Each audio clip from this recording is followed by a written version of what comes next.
Well spoken, Rhys Ruddock. So now there was always going to be, Brent, a bit of a sugar crash after last week, but like it was what, 57 points, and that's routine.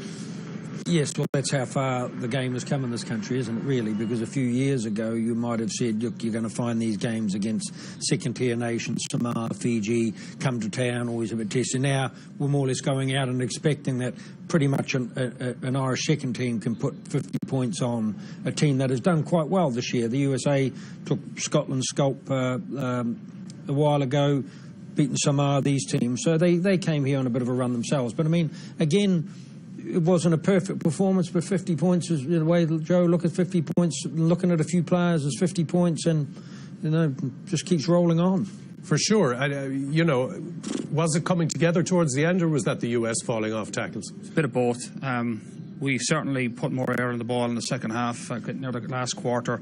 As you'd expect, they were tired, so it was a good time to do it. As Stephen said, maybe it would have been better if we'd, you know, moved it around a bit earlier and we could have tired them out sooner.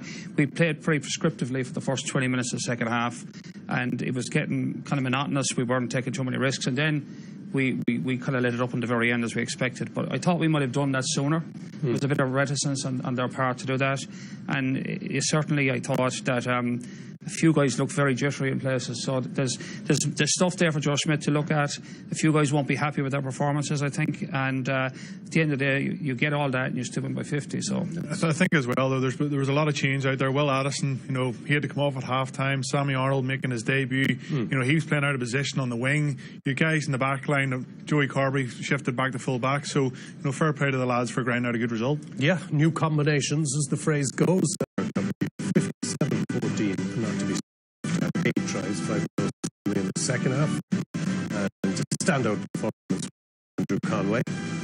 We'll give you a little bit of that in a moment. But also hope to bring you the latest from Joe Schmidt, because it really is Joe watch now, isn't it, for the next 24 hours to decide what he does. Will it be brunch tomorrow, or will he wait? We don't know. But we'll be here for another 20 minutes, so hopefully Joe will come out to Clare. In the meantime, we're going to look at some tries in a minute, but overall performance ratings, very difficult to gauge, Stephen, in a game like that, for the simple reason that opposition is fair, middling, and combinations from an Ireland point of view are new. Yeah, but like when you beat any team by 50 points, you know, it's a good day at the office. And you go away to Chicago, you're playing against Italy away. A lot of those boys were out there. Another 50-point win. You know, it just keeps the momentum going, and the confidence is very, very high within the camp. You know, it wasn't a perfect performance. I would have liked to see them play a lot more rugby.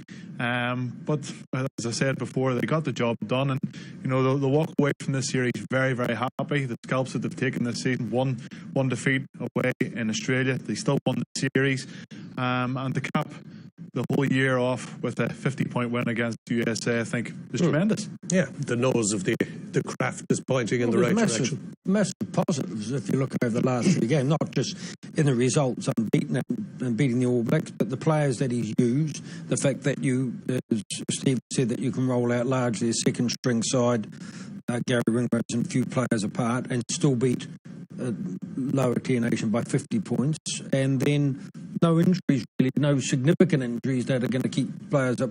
Sean O'Brien, but Jack Conan maybe today. Yes, but I mean not ones that Joe say, look, wipe them out of the thoughts completely for the Six Nations of the World Cup. So yes, a massively successful autumn series.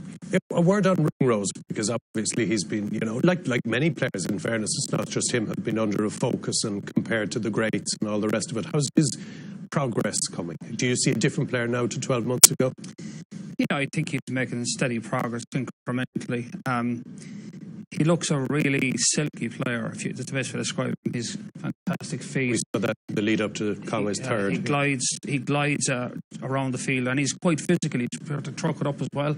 He's got good hands. I think he's, you know, making a fantastic outside centre. There's still a little road to travel, but every time he plays, he gets better. But the thing about him is that he's unspectacular. Like, he got a great couple of breaks today and a great feat, but generally speaking, like, he can play against the top teams in the world. Be unspectacular. Look back in his game, he's got a mountain of work. He's made 0 mistakes, and that's his key, no mistakes. Great, thanks for that, Eddie. Let's get immediately live pitch side. Here's Joe with Clare.